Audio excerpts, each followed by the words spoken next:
The NBA playoffs are always full of intensity, emotion, and unexpected turns, and now one of the most anticipated matchups of the second round is finally upon us. The Boston Celtics going head-to-head with the New York Knicks. For fans of both franchises and for basketball lovers in general, this is the kind of series that demands attention. Historic rivalries, passionate fan bases, superstar talents on both sides of the floor.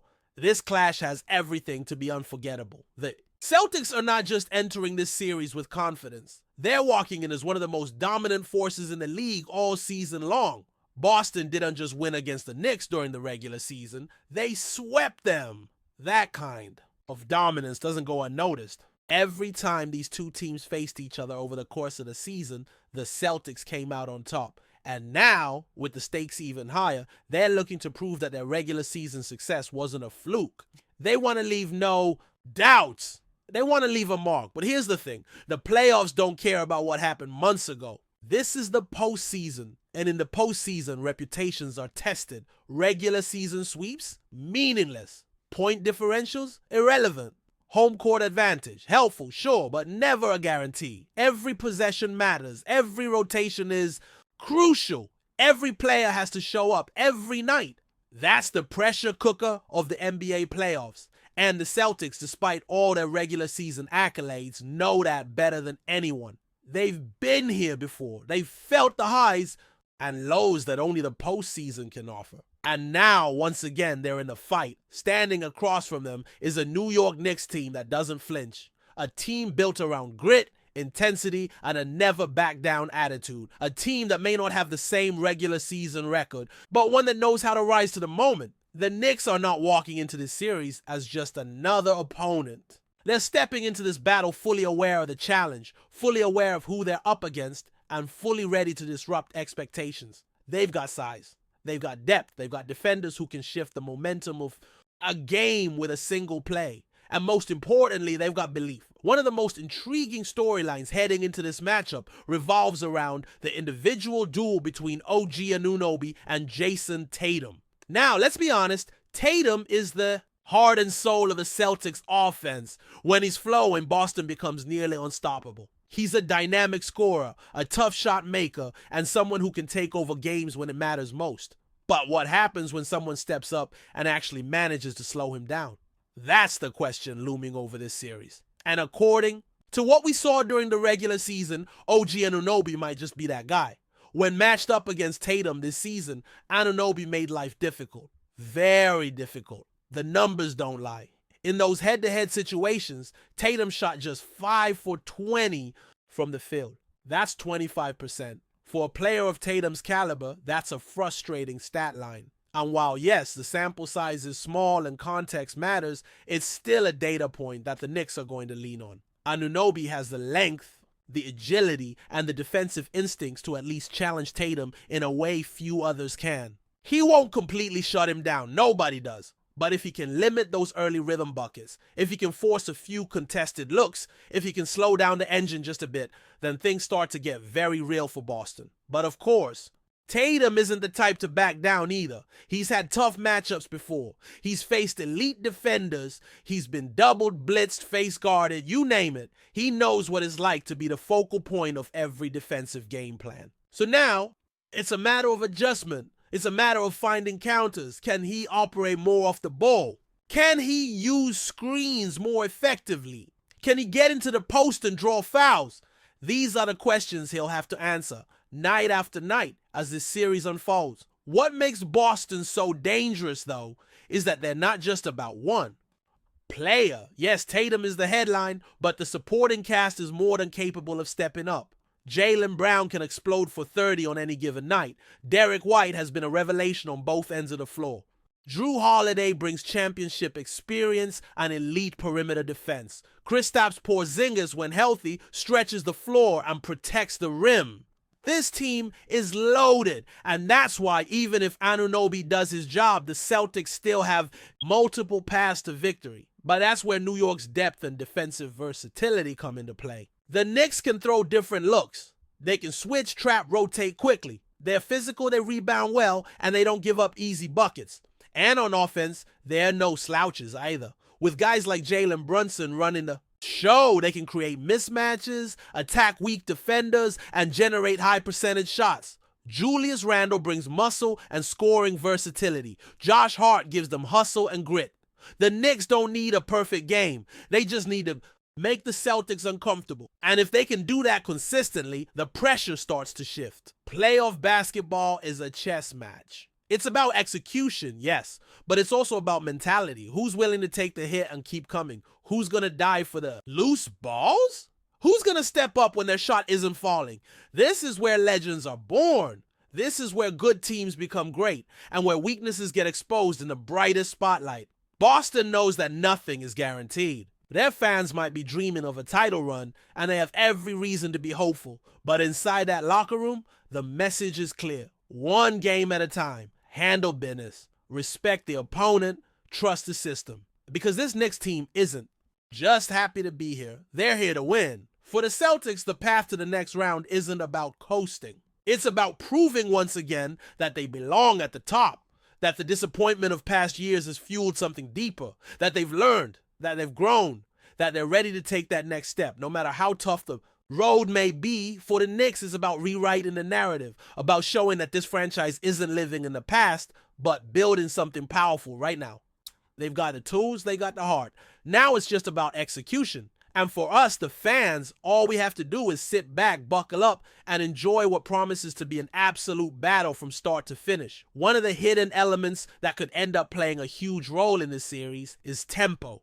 The Celtics like to play fast when the opportunity arises, especially off of turnovers and defensive rebounds. With Tatum or Brown pushing in transition and shooters spacing the floor, they're capable of putting up points in bunches. But no, York is going to want to grind things down, make it a half-court battle, and force Boston to work for every possession. That contrast in pace could dictate momentum in key stretches of the game. If the Celtics get out and run, it could open up the game early and give them a cushion. But if the Knicks slow things down, make it ugly, and win possessions in the trenches, they'll drag Boston into a style of play that favors physicality over finesse.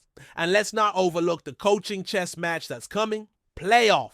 Series are rarely just about talent. They're about who adjusts quicker, who sees the weaknesses and exploits them first, who hides their own vulnerabilities better. Joe Mazzulla has had an impressive season guiding the Celtics, showing growth and command of a deep roster. But Tom Thibodeau is one of the most respected defensive minds in the game. He thrives in these environments. He studies every angle, every matchup, every wrinkle. He's going to have schemes designed specifically to frustrate Boston stars. He's going to push his players to their physical limits. And he's going to demand that every rotation be sharp, every rebound be contested, every inch of space be earned.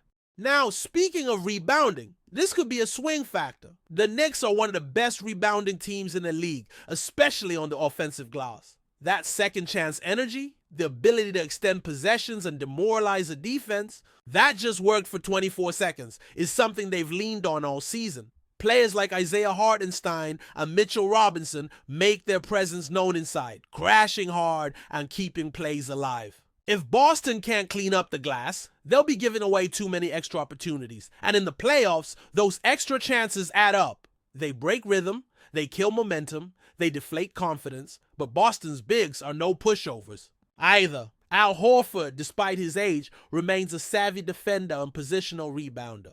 Porzingis, when available, alters shots and can stretch opposing bigs out of the paint with his shooting. That creates driving lanes and opens up corner threes, which Boston loves to take. So the paint battle becomes a war within the war, Ken. The Celtics protect their rim and finish defensive possessions, or will the Knicks impose their will? Possession after possession. Beyond the tactics and the matchups, though, there's something else bubbling beneath the surface in this series. Legacy. For the Celtics, it's about a core group that has been knocking on the door for years. Eastern Conference Finals appearances. Finals heartbreak. The window has been open, but time doesn't wait forever. Tatum and Brown are in their prime. The roster has been constructed to win now. Anything short of a deep run, maybe even a title, will be seen as falling short. That pressure is real. It weighs on every pass, every possession, every late game decision. For the Knicks, this is about a rebirth. For so long, the franchise has struggled to find consistency, identity, and success. But this current squad, with its blend of youth and experience, has brought belief back to Madison Square Garden. The fans are electric. The city is alive again with basketball energy. Every win feels like a movement. Every game feels like history. And beating Boston would mean more than just advancing. It would be a statement that the Knicks are truly back in the conversation as contenders. As this series unfolds, expect emotional swings. Big runs, cold stretches, hero moments, clutch plays. This is what playoff basketball is all about. The stars will shine, but it might just be the role players who tip the scales. A timely three, a key steal, a block shot in the final minute. These are the details that decide games. And in a series as closely contested as this one could become, every detail matters. We're looking at two teams with something to prove. Boston wants to finally turn potential into a banner. New York wants to prove they're not just a feel-good story, but a force to be reckoned with. Both fan bases are hungry. Both teams are locked in. And now it's time to battle. But before we continue, please remember to subscribe to the channel and give the video a like. Your support helps us keep bringing you the latest news about the Boston Celtics. Feel free to share your thoughts on the news in the comments as well. The Boston Celtics find themselves amidst unexpected internal conflict as reports emerge of a growing rift between head coach Joe Mazzulla and guard Derrick White. According to sources close to the team, tensions reached a boiling point during a recent team meeting, with Mazzulla openly confronting White over what he described as a lack of alignment with team values. The coach reportedly expressed frustration over White's decision-making on the court and his reaction to recent coaching adjustments, ultimately suggesting that White's future with the franchise may be in jeopardy. This development comes as a surprise to many, considering White's consistent performance throughout the season. Known for his dependable defense, three-point shooting, and calm presence in pressure moments, White has played a crucial role in Boston's push toward the shoe. Top of the Eastern Conference standings. His synergy with teammates like Jason Tatum and Jaylen Brown has often been cited as one of the team's greatest assets. However, behind the scenes, it appears that relationship strains have developed, particularly between White and the coaching staff. Joe Mazzulla, who took over the head coaching role amid challenging circumstances and has emphasized discipline and culture, is said to be adamant that every player must fully buy into his vision. White, on the other hand, has reportedly voiced concerns about his role shifting without clear communication and his reduced influence in clutch moments. While the locker room remains publicly unified, the private tension is undeniable, with insiders describing the atmosphere as increasingly tense. The situation is now drawing the attention of front office executives who may be forced to make a tough decision should the standoff continue. Trading White, a fan favorite and integral rotation player, would mark a dramatic shift for a team widely considered a championship contender. Yet if the divide between player and coach proves irreparable, the Celtics could be heading toward a major mid-season shakeup. As the playoffs approach, Boston must weigh the cost of disrupting team chemistry against maintaining coaching authority. Whether this conflict resolves quietly or erupts into a full-blown roster move, one thing is certain: stability in Boston is no longer guaranteed. That's it for this update. If you enjoyed the video and want to keep receiving exclusive news about the Boston Celtics, please subscribe to our channel and give the video a like. We always appreciate your comments and opinions. See you in the next video.